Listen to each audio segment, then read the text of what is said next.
And welcome back to The Factor Uncensored, a heartbreaking situation unfolding right here in the city of Houston. A family grieving the loss of 4 young loved ones. HPD investigators are looking for 3 gunmen in mask. They think they are teenagers also as well. They're also suspected of shooting and killing the victims last night. Those who died, ages 10, 14, 15, and 16 years old. There was an issue that began on social media, a beef between the 2 groups. Joining us to talk about it, therapist Dr. Bernadette Smith. So when you have something like this beginning on social media and it bleeds into the real world, and social media is not the real world, but not the real world. Yeah, it bleeds into the real world, and then there's a loss of life. Yeah. It's hard to even make a parent understand. It's unfathomable. You know, as adults, we're like, you started on Twitter? Yeah. Or you started on Instagram or whatever. So how do you even begin to deal with that? So I don't think that a parent can truly, to say like, how does a parent deal with the loss of a child like that? That's unfathomable, right?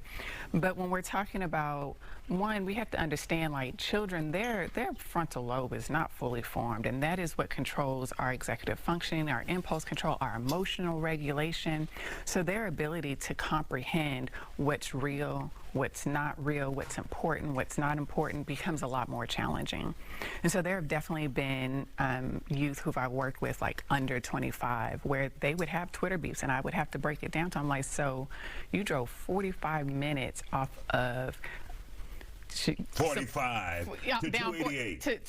To what end? And so I think what becomes important is being able to teach children how to monitor their emotions, how to have conversations, but then also start to teach them what's important versus what's not important, what's real versus what's not real.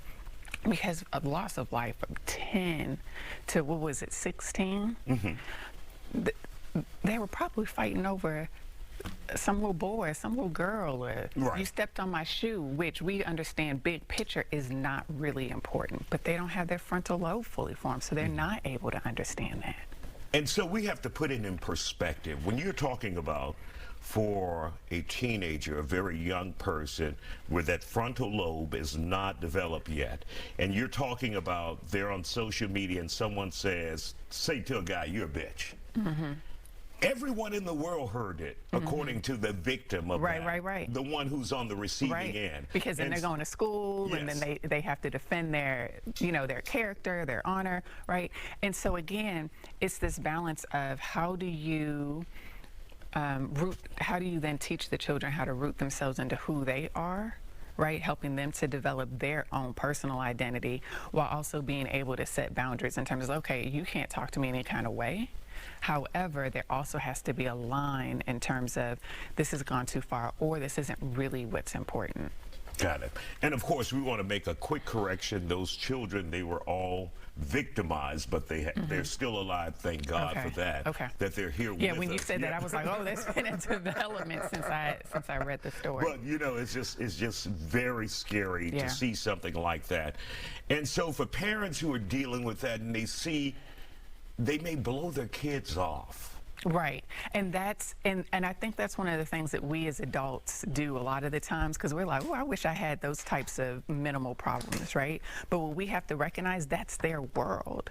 So the same way we might get frustrated because of something our boss might do is the same way these kids might be impacted. So we have to be able to be empathetic and understand it's their world, empathize with them while also giving them that guidance and support and vocabulary so that they can communicate their emotions and be able to address the issues, whether that's talking to their parent and letting the parent advocate for them in those situations, so that it doesn't escalate in that way.